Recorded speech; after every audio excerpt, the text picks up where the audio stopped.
Alcatraz non è un penitenziario, è un mito di pietra e vento, dolore e mare agitato, passato alla storia come The Rock, il luogo dove l'America rinchiudeva i suoi figli più odiati, banditi sanguinari e nemici pubblici assortiti. Alcatraz per 29 anni è stata la discarica dei balordi, il luogo gelido dove gettare i criminali più pericolosi del paese. La prigione ospitava criminali considerati ad alto rischio e gli internati erano notoriamente i criminali più violenti e pericolosi del paese.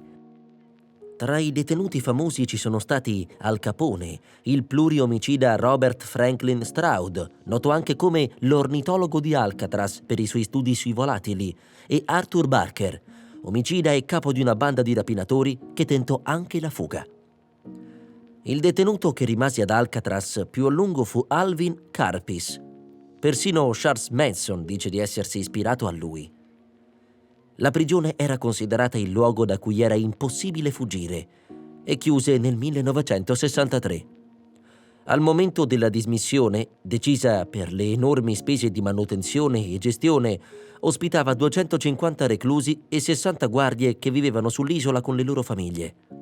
Oggi è diventato un monumento di importanza nazionale e ogni anno riceve circa 1 milione di visitatori che esplorano la struttura, ma ammirano anche la ricca vita animale che ha colonizzato l'isola.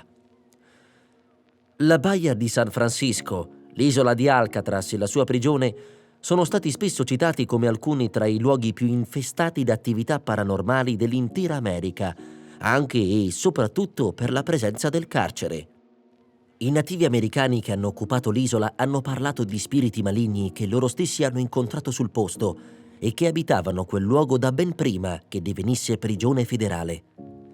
Prigionieri, guardie e visitatori hanno più volte riportato la presenza di attività paranormali ad Alcatraz, da fischi nelle celle a porte chiuse improvvisamente sino a figure di fantasmi nei corridoi, soffi d'aria fredda e persino suoni di strumenti musicali o di macchine da cucire. Le autorità ufficiali di Alcatraz hanno però sempre negato qualsiasi presenza di spiriti nella struttura.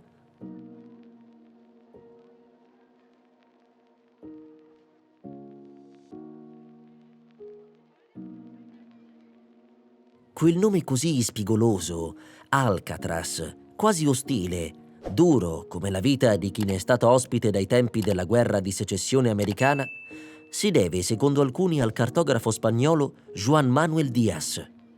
Fu il primo ad usarlo quando segnò su una carta della baia il profilo dell'Isla de los Alcatraces, i pellicani bruni che un tempo vi nidificavano, prima che la dinamite ne spianasse i rilievi, rendendola adeguata all'installazione di una fortificazione militare a metà del XVIII secolo. Secondo altri, sarebbe stato un capitano della Reale Marina Britannica, un tale Frederick Beechey, a renderlo noto dopo un'ispezione della baia ancora sotto il controllo delle autorità messicane nel 1825. Fatto sta che tutti nel mondo conoscono l'isola di Alcatraz, diventata nell'immaginario collettivo sinonimo di prigione inespugnabile. Acquistata dal governatore della California John C. Fremont, senza formale consenso del governo federale che reputava già di sua proprietà un'isola che perciò non aveva nessuna ragione d'essere pagata, quella roccia accolse come prima struttura un faro, utile a segnalare la presenza di un ostacolo alla navigazione, per poi diventare fortificazione militare in posizione strategica per la difesa triangolare dell'intera baia, che nel caso in cui dei vascelli avversari fossero riusciti a violare il Golden Gate, doveva consentire ad una batteria di cannoni di bersagliarli con una potenza di fuoco addizionale. Fu solo in seguito allo scoppio della guerra di secessione americana che The Rock divenne il luogo di detenzione per prigionieri di guerra dell'esercito confederato e per coloro che erano stati marchiati dal crimine del tradimento, uomini da tenere confinati in un luogo da cui era impossibile evadere. Dal 1907 l'isola di Alcatraz venne adibita ufficialmente a carcere militare. Fu così convertita parte della vecchia cittadella militare nella struttura carceraria che ancora oggi si scorge dai moli di San Francisco. In seguito ad un allargamento che le permise di accogliere oltre 300 prigionieri, la Western US Military Prison, ossia la prigione militare dell'ovest degli Stati Uniti, diventò il penitenziario federale dove trasferire i detenuti più problematici d'America, privandoli d'ogni possibilità di fuggire. Nei 29 anni in cui Alcatraz, isola del diavolo d'America e scoglio di redenzione per criminali complicati, ospitò la prigione federale, furono 1576 i detenuti che trascorsero anni e anni in attesa di riottenere la libertà perduta.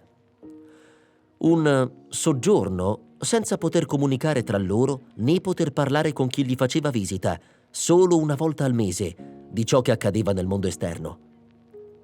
A quanto si dice, pare che i detenuti non sapessero nemmeno che si stesse combattendo la Seconda Guerra Mondiale. La rinomata rigidità di Alcatraz era dovuta ai reclusi ritenuti particolarmente pericolosi o che avevano già tentato la fuga da altri centri di detenzione. Per questo motivo, le misure adottate dai direttori del carcere e dai secondini, noti anche come mastini, erano particolarmente severe. I primi 137 prigionieri furono trasportati ad Alcatraz da altre prigioni statunitensi l'11 agosto 1934. Erano stati scelti prigionieri che avevano dato particolari problemi di disciplina e sicurezza. Facevano eccezione alla durezza del carcere i pasti. Per evitare ribellioni interne, la qualità della mensa di Alcatraz era di molto superiore alla media delle altre carceri statunitensi. I detenuti mangiavano tutti insieme in un grande refettorio sotto la supervisione di pochissime guardie, ma le rivolte erano comunque disincentivate dalla presenza di un sistema di sicurezza che, in caso di necessità, avrebbe sprigionato nella stanza un gas letale. I detenuti venivano rinchiusi in celle singole piuttosto anguste di circa 4 metri quadri ciascuna, e se il loro comportamento non era conforme con le norme prescritte dal regolamento, venivano reclusi nelle celle sotterranee, note ai detenuti come The Hall, prive di un letto, luce e pulizia. In totale erano presenti 348 celle nei blocchi principali, 36 celle di segregazione e 6 celle di isolamento. La particolare locazione del penitenziario, un tempo considerata strategica e vantaggiosamente isolata, finì per rendere eccessivamente oneroso il mantenimento dei detenuti nel carcere che Mark Twain descriveva come freddo come l'inverno anche nei mesi estivi. Inviare acqua, viveri e altri generi di prima necessità sull'isola non era vantaggioso per le casse dello Stato, che ormai poteva ovviare a quei costosi limiti geografici con nuove strutture più sorvegliate. Per tali ragioni, il 21 marzo del 1963, il procuratore generale Robert Kennedy ordinò la chiusura del carcere di Alcatraz al Bureau of Prisons con grande dispiacere del capo dell'FBI J. Edgar Hoover, acerrimo nemico della famiglia Kennedy. Da quel giorno Alcatraz rimase abbandonata e tornò ad essere uno scoglio silenzioso, sferzato dal vento freddo. Lo calpestavano solo i gabbiani e i cormorani che passeggiavano coi loro piedi palmati, tra il cemento armato e la ruggine che si accumulava sulle sbarre, che per tanto tempo hanno tenuto gli uomini fuori dal mondo e adesso tenevano il mondo al di fuori. Il 20 novembre 1969 l'isola venne occupata da 78 nativi americani, per la maggior parte studenti di origine indiana della UCLA, che si stabilirono nel penitenziario abbandonato come atto dimostrativo, incitati da Richard Hawkes, attivista nativo che intendeva rivendicare l'isola un tempo riserva di caccia e pesca degli indiani Moki Hopi. La rivendicazione si basava sul Trattato di Fort Laramie del 1868, che prevedeva la restituzione di territori federali in disuso agli indiani d'America. Altri tentativi di occupazioni dimostrative erano stati registrati il 9 marzo 1964 e il 9 novembre 1969. Il desiderio e obiettivo finale dell'occupazione, che aveva chiamato a raccolta rappresentanze di 50 tribù ancestrali dell'America continentale, era trasformare l'isola in un centro per gli studi sui nativi americani e sull'ecologia. Ma nel costo dei 18 mesi di occupazione, la perdita di una leadership e una serie di incidenti, compreso un incendio che danneggiò il faro di segnalazione e l'abitazione del guardiano preposto alla sua funzione, portò allo sgombero. Su ordine dell'amministrazione Nixon, le forze speciali della polizia di San Francisco, coadiuvate da alcuni US Marshal e da agenti dell'FBI, portarono via di forza gli ultimi manifestanti il 10 giugno del 1971. Dal 1973, l'isola e ciò che resta del penitenziario federale che l'ha resa leggenda sono aperti al pubblico e attirano visitatori da tutto il mondo, ma anche gli abitanti della baia di San Francisco. Loro, che da sempre hanno guardato con sinistra fascinazione a The Rock e ai suoi misteri, finalmente hanno potuto vedere con i loro occhi quel che ne resta. Il resoconto di un inviato del New York Times, tra i primi a sbarcare sull'isola dei Pellicani e dei detenuti più isolati d'America, narra di curiosi che, nella brezza del mattino, si aggiravano nel silenzio vuoto e desolato, rotto solo dalle voci sommesse di chi non avrebbe mai perso occasione di visitare la più famosa prigione del mondo.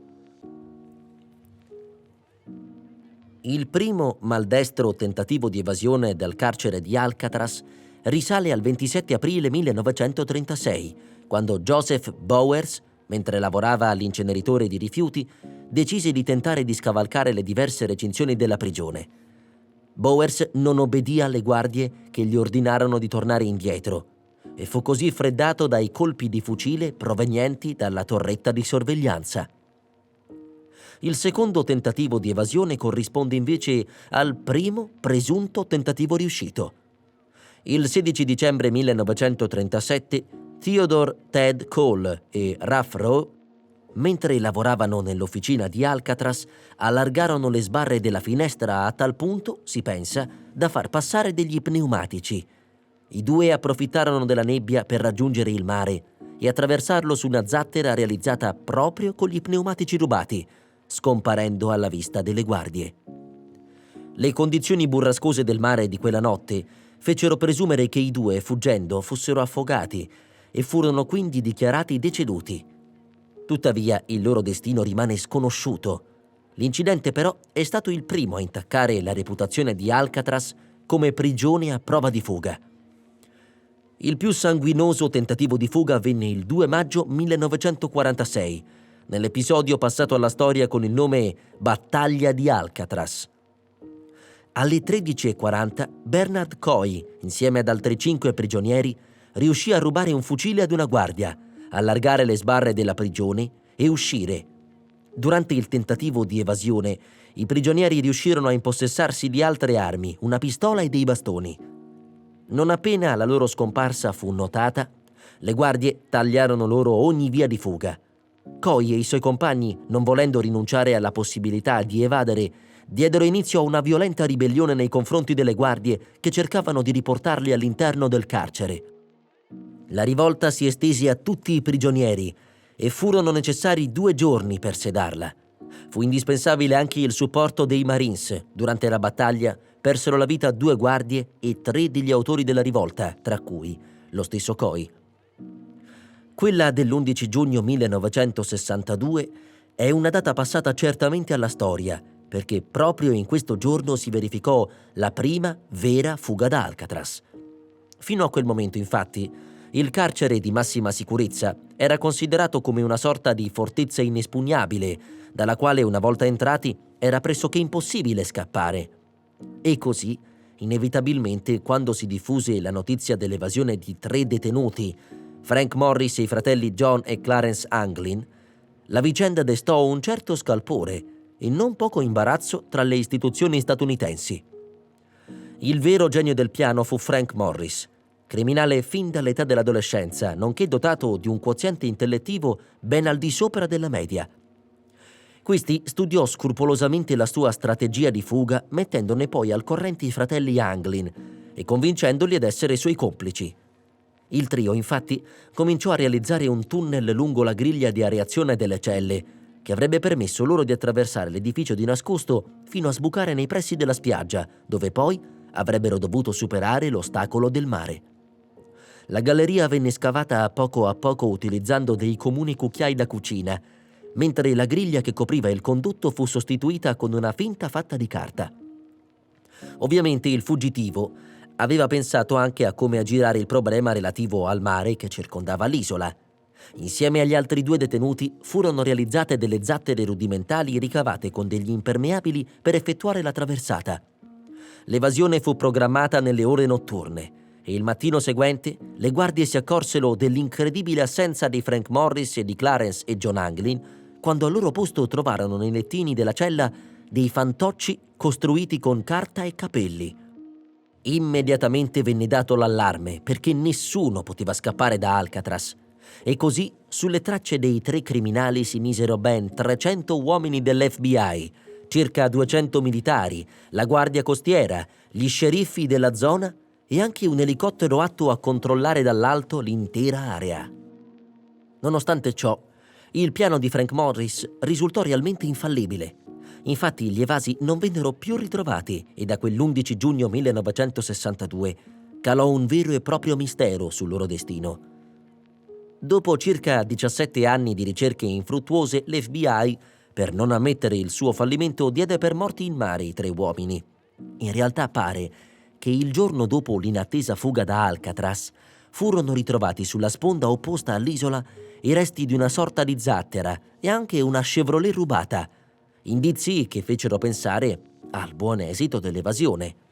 E proprio in questi ultimi anni è emersa una presunta testimonianza molto particolare che confermerebbe come Morris e gli Anglin siano sopravvissuti dopo essere riusciti a scappare dal carcere di massima sicurezza americano. La vicenda della fuga da Alcatraz è ritornata prepotentemente alla ribalta poiché è stata resa pubblica una lettera che sarebbe stata scritta proprio da uno degli evasi, John Anglin, che confermerebbe come i 3 siano riusciti a portare a termine il piano ordito da Morris. La missiva era stata inviata nel 2013 alla polizia di San Francisco e nel testo l'autore si presenterebbe proprio come uno dei fratelli Anglin, confermando di essere realmente fuggito dal penitenziario nel 1962 e di avercela fatta a sopravvivere a malapena insieme agli altri 2 ricercati. Nel testo viene spiegato come hanno vissuto in questi anni i 3 evasi e si apprende che sono stati sempre insieme. Frank Morris sarebbe deceduto nel 2005, mentre Clarence Anglin sarebbe morto nel 2008. John, invece, ancora in vita all'epoca della stesura del messaggio, chiedeva ufficialmente di raggiungere un accordo con le istituzioni. Avrebbe accettato di scontare non più di 1 anno di galera, ricevendo una costante assistenza medica, se le autorità avessero annunciato in televisione della buona riuscita dell'evasione. Infine, il drammatico annuncio. Ho 83 anni e sono in cattive condizioni di salute. Ho il cancro. Stando a quanto riportato nella lettera, John Anglin, dopo la fuga da Alcatraz, ha vissuto a Seattle e nel North Dakota, mentre al momento della stesura della missiva si trovava nella California del Sud. La polizia di San Francisco, dopo aver ricevuto il messaggio, oltre ad indagare sulla sua eventuale autenticità, ha preferito non informare l'opinione pubblica fino a quando la vicenda non è stata riportata da un'emittente televisiva locale che ha subito chiarito di averla ottenuta da una fonte anonima. La United States Marshals Service, che dal 1978 si sta occupando del caso dell'incredibile evasione, ha immediatamente girato la lettera all'FBI affinché fosse sottoposta ad un controllo incrociato della grafia. Dopo le analisi è arrivato un comunicato ufficiale nel quale è stato dichiarato che, dopo la comparazione con gli stili di scrittura di Frank Morris, Clarence e John Anglin, si è giunti a dei risultati inconcludenti.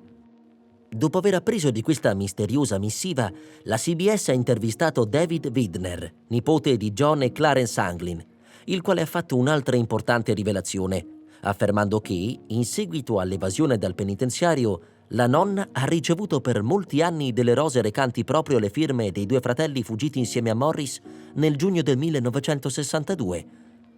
L'uomo ovviamente non si è detto certo che si trattasse proprio di loro, ma al contempo non ha nascosto la sua amarezza quando ha appurato che le forze di polizia avevano deciso di tenere nascosta quella lettera invece di riconsegnarla prontamente alla famiglia.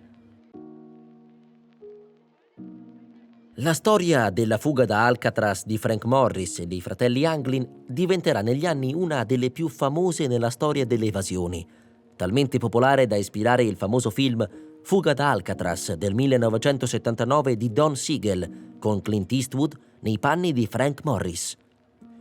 Un'altra pellicola molto interessante è L'isola dell'ingiustizia del 1995, film diretto da Mark Rocco con Kevin Bacon nei panni del protagonista. Il film narra in maniera romanzata fatti realmente accaduti riguardanti il penitenziario di Alcatraz a cavallo del 1940. Nel processo ad un carcerato accusato di aver ucciso un altro detenuto, si denunciò pubblicamente la brutalità dei trattamenti impartiti in quel carcere, con conseguenze che segnarono la storia dei penitenziari statunitensi. Nel 1938 il giovane Henry Young viene incarcerato ad Alcatraz per aver rubato $5, rapinando un negozio che fungeva da ufficio postale. Nel carcere, diretto dal direttore James Sampson e dal sadico codirettore Milton Glenn, a seguito di una tentata fuga, Young viene messo in isolamento nelle segrete sotterranee per 3 anni, subendo varie torture. Uscito dal lunghissimo isolamento, che per legge sarebbe potuto durare al massimo 19 giorni, uccide, di fronte a 200 testimoni, il detenuto Rufus McCain, che aveva fatto da spia sul suo tentativo di evasione. Young finisce così sotto processo per omicidio e la sua sorte sembra già segnata, ma il giovane avvocato d'ufficio assegnatogli, il 24enne James Stamphill, imposta la sua difesa mettendo sotto accusa l'ideologia penale di Alcatraz e tutto il sistema carcerario americano, dando vita ad un caso di cronaca nazionale.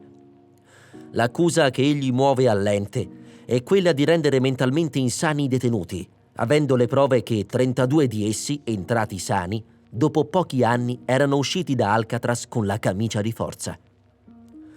Il processo ha una risonanza mediatica senza precedenti. Stamphill passa molto tempo con Young, riuscendo a rompere un muro di incomunicabilità. La vittoria sembra raggiunta. L'accusa di omicidio di primo grado dovrebbe far spazio a quella di omicidio preterintenzionale, evitando all'imputato la pena capitale. Ma alla vigilia della sentenza, Young decide di dichiararsi colpevole e quindi morire in una camera a gas, perché non regge all'idea di passare altri 10 anni ad Alcatraz, memore delle torture subite. Stamphill riesce faticosamente a convincerlo a deporre, permettendo di mostrare alla giuria la sua prostrazione psichica conseguente allo stato di detenzione. Young è così condannato a soli 3 anni per omicidio preterintenzionale e la giuria aggiunge alla sentenza una richiesta perché siano indagati i responsabili del penitenziario sui crimini contro l'umanità che il processo ha messo in luce. Mentre Young viene portato via, Stamphill gli promette che avrebbe fatto ricorso in appello per ottenere il trasferimento da Alcatraz a un altro penitenziario. Gli promette inoltre che gli sarebbe stato amico per sempre e che gli avrebbe fatto visita ogni volta che avrebbe potuto. Ma quella è l'ultima volta che i due si vedono. Qualche tempo dopo, Young viene trovato morto nella sua cella, dove sul pavimento si legge la parola Vittoria incisa con una pietra. Dopo il caso Young, la Corte Suprema vieta la pratica delle celle di isolamento in tutti gli Stati Uniti. Alcune circostanze non secondarie sono ampiamente romanzate. Nel film Henry Young si vendica di Rufus McCain pugnalandolo con il manico di un cucchiaio nella mensa. In realtà Young uccise McCain infliggendogli dei colpi con un coltello mentre erano nella sartoria del carcere. Inoltre anche le modalità dell'isolamento risulterebbero diverse. Né gli fu mai reciso il tendine d'Achille dal sadico codirettore, che sarebbe una figura di pura fantasia. Nel film, poi, dopo che Young ottiene la definitiva vittoria in tribunale, viene di nuovo condotto in isolamento e perisce nelle segrete. Si sa invece con certezza che Henry Young restò ad Alcatraz fino al 1948, quindi scontò le condanne precedenti in altri penitenziari fino al 1972, quando uscì dal carcere sulla parola. Dopodiché di lui non si seppe più niente. L'uomo di Alcatraz del 1962, interpretato in modo spettacolare da Burt Lancaster, è basato sulla storia vera di Robert Stroud, arrestato per omicidio nel 1909. In carcere, a causa di un'aggressione a un compagno di detenzione, gli fu preclusa la possibilità del rilascio in libertà provvisoria e quando successivamente gli fu negato anche il permesso di ricevere in visita la madre, perse la testa e uccise un secondino. Fu condannato a morte, ma grazie all'interessamento della stessa madre ottenne la commutazione della pena in ergastolo, con l'inasprimento dell'isolamento perpetuo. Il film racconta un'epopea emozionale in cui si tratteggia la psicologia di un detenuto non comune. Stroud possiede una psiche di livello superiore, che in un primo tempo si veicola verso lo studio dell'ornitologia e successivamente nella ricerca di cultura in senso più ampio. Il film è un atto accusatorio che mette in evidenza l'ottusità e la stoltezza sia delle autorità di alcuni penitenziari, sia dell'intero sistema carcerario, in cui da sempre prevale il pensiero che la giusta via per redimere il colpevole risieda nella privazione di ogni attività e nell'appiattimento della personalità del carcerato. All'uscita nelle sale della pellicola, le autorità carcerarie, che già più di una volta avevano cercato di impedire che venisse prodotto un film sul caso Stroud, si limitarono a commentare che il personaggio mite e determinato del film era molto diverso dal vero ergastolano, un assassino pericoloso e volubile. Burt Lancaster, però, da sempre interessato all'impegno sociale, partecipò in prima persona alla produzione del film, investendo il proprio denaro nell'acquisto dei diritti del libro e nel battersi contro le lobby di potere che non volevano la realizzazione di un film con caratteristiche accusatrici e moralistiche. Il Los Angeles Times ha descritto Alcatraz come il più noto penitenziario federale che il paese abbia mai conosciuto. La sua storia affonda le radici nelle storie, nei pettegolezzi e nelle leggende, e lo ha citato come uno dei 5 posti più infestati della California. Diversi investigatori del paranormale hanno considerato la prigione come uno dei luoghi più infestati di tutto il mondo. Ossa ed artefatti ritrovati dagli archeologi sull'isola indicano come essa sia servita da luogo di sepoltura per diversi nativi americani. Gli indiani, noti come Olone, furono tra i primi abitanti noti dell'isola di Alcatraz. Pur evitando formalmente l'isola per la presenza di spiriti maligni, vi portavano qui i loro criminali per lasciarli vivere in isolamento. Il luogo era anche noto perché vi si cacciavano uccelli e uova. Anche quando gli spagnoli raggiunsero l'isola nel 1759, i nativi rifiutarono di utilizzare l'isola come loro rifugio. Il The Washington Post ha riportato come Alcatraz sia un luogo dove i visitatori possono percepire chiaramente il passato dei suoi abitanti intrappolato nell'atmosfera. Il New York Magazine ha detto che per quanto il penitenziario di Alcatraz non sia più attivo dal 1963, esso rimane un posto molto sinistro, affascinante e perverso nel contempo, iconico. Il documentario Haunted Alcatraz, trasmesso da Travel Channel, ha detto al tal proposito: «Vi è ben poco da dire sul fatto che Alcatraz sia un posto particolare nel nostro immaginario collettivo, evocando sentimenti eccitanti e tetri, e che il potere dell'isola cattura ancora oggi i suoi visitatori dopo la partenza». Un libro del 1995 include la prigione di Alcatraz come uno dei 25 posti più spaventosi nel mondo. Alcatraz oggi è aperta alle visite turistiche. Molte storie e leggende circondano questo luogo. Si narra che la prigione sia dimora dei fantasmi di alcuni prigionieri, coloro che morirono scontando la loro pena nel penitenziario, e sembra che non abbiano mai lasciato la prigione e che ogni notte l'isola diventi la loro dimora per ricordare l'inferno che passarono nel loro asilo obbligatorio. Una delle zone in cui sembra si verifichino attività paranormali è un corridoio in cui i detenuti Coy, Kretzer e Hubbard vennero uccisi durante un tentativo di fuga dalla prigione. Proprio lì, nel 1976, suoni, urla strane e lugubri sono stati segnalati da una guardia della sicurezza. Secondo lo scrittore E. Floyd, quasi ogni guardia o ufficiale penitenziario che avesse prestato servizio nel carcere sino alla sua chiusura da parte dell'Attorney General Robert Kennedy nei primi anni 60 fece esperienza di qualcosa di fuori dall'ordinario, e fu lo stesso scrittore a precisare come vi fossero degli scioccanti segreti sovrannaturali. Durante il periodo come penitenziario, sia i prigionieri che le guardie dissero di essere stati più volte testimoni di fenomeni strani, in particolare relativi ai prigionieri indiani e dagli ufficiali morti sull'isola all'epoca della guerra civile americana. I prigionieri, molti dei quali vennero dichiarati pazzi a seguito della loro permanenza ad Alcatraz, riportarono spesso dei fischi nel cuore della notte, luci blu e figure fluttuanti, mormorii ed il rumore metallico di catene nelle celle notoriamente vuote. Un prigioniero del blocco D ha detto di aver visto dagli occhi raggianti rossi nel cuore del buio e di aver urlato per ore. Venne trovato morto la mattina successiva col volto livido, gli occhi fuori dalle orbite e degli strani segni di strangolamento attorno al collo. Le guardie inizialmente si dimostrarono scettiche relativamente ai racconti dei carcerati, ma col passare del tempo iniziarono loro stessi a notare attività perlomeno inusuali, come soffi di aria gelida, la sensazione di dita gelide sul collo, grida nel cuore della notte.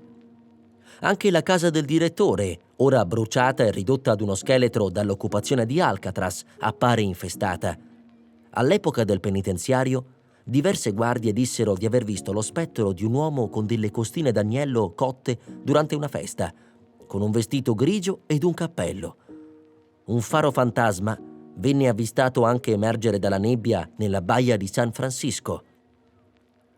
L'ex prigioniero Leon Whitey Thompson, che poi lavorò come guida ad Alcatraz per molti anni e la visitò regolarmente sino alla sua morte nel 2005, credeva fermamente che l'isola di Alcatraz fosse infestata e diceva di poterlo percepire anche quando vi era incarcerato. Egli credeva che la prigione fosse dannata e spesso disse di aver avuto la sensazione di sentirsi osservato. Durante il suo periodo in prigione, Thompson fece amicizia con un altro carcerato di nome Johnny House, un texano di dimensioni colossali. Lo vide l'ultima volta il 25 ottobre 1962, quando lasciò Alcatraz, e non lo vide mai più. Un giorno degli anni '80, quando Thompson si trovava da solo nel blocco celle, attendendo i visitatori per un nuovo tour, disse di aver visto una grande figura scura alla fine del corridoio Michigan Avenue. Vide l'apparizione camminare sino ad un angolo e poi scomparire. Thompson corse sino alla fine del corridoio, ma non vide nessuno. Egli credette che il fantasma avvistato fosse quello di House. Sin dalla sua chiusura, diverse persone hanno comunque sentito ad Alcatraz suoni di ferri, urli e pianti nei blocchi della prigione. Rumori di passi e lamenti sono stati sentiti sia nel blocco A che nel blocco B. Il blocco C si ritiene che sia infestato dallo spirito dell'ex carcerato A.B. Maldovitz, soprannominato The Butcher, il macellaio, che venne ucciso nel locale lavanderia. Il blocco D è considerato dagli investigatori del paranormale come il più infestato della prigione.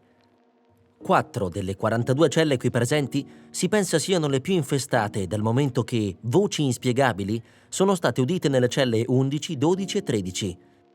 La cella 14D, la peggiore del gruppo The Hall e di Alcatraz, è considerata dagli esperti in assoluto la più infestata dell'intera prigione. Molte persone hanno notato un freddo permanente nell'area, anche in piena estate, con temperature costantemente in ribasso rispetto ad ogni altro luogo nella struttura. Alcune note di banjo sono state udite provenire dalla sala delle docce, dove Al Capone era solito far pratica col suo strumento. Anche un guardiano del museo attuale ha dichiarato di aver sentito Al Capone suonare il suo banjo nelle docce. Altri rangers hanno riportato il suono di chiusure di porte, fischi provenienti dalle celle e suoni di armonica. Voci spettrali sono state udite anche nei reparti dell'ospedale. George Machine Gun Kelly è stato detto essere visto nella chiesa della prigione e Alvin Creepy Carpis presso la panetteria e la cucina della prigione. Un visitatore e la moglie hanno detto di aver udito il cinguettio di canarini nella cella di Robert Stroud, l'ornitologo di Alcatraz, e di averlo visto leggere un libro, anche se è risaputo che a Stroud non venne mai permesso di tenere uccelli nella sua cella ad Alcatraz. Alcatraz continua a vivere nella memoria collettiva, sospesa tra realtà e leggenda. Per anni ha rappresentato il simbolo della reclusione definitiva, della punizione estrema, un luogo dal quale era impossibile fuggire, eppure proprio il desiderio di evasione ha contribuito a renderla celebre. Le storie di detenuti che hanno tentato il tutto per tutto, gli interrogativi mai risolti sulle fughe più audaci, le pellicole che hanno reso immortale la sua immagine e i racconti di eventi inspiegabili hanno trasformato questa fortezza di pietra in un mito senza tempo. Oggi le sue celle vuote e i corridoi silenziosi parlano ancora a chi vi mette piede. C'è chi vede in Alcatraz il simbolo della giustizia inflessibile, chi il riflesso di un sistema che non sempre ha saputo distinguere tra redenzione e condanna, chi ancora la percepisce come un luogo intriso di energie passate, sospese tra la storia e l'ignoto. Forse è proprio questo il destino di Alcatraz: non essere mai solo un'isola, né solo una prigione, ma un luogo capace di evocare sensazioni diverse in chi la osserva, lasciando a ognuno il compito di trarre le proprie conclusioni.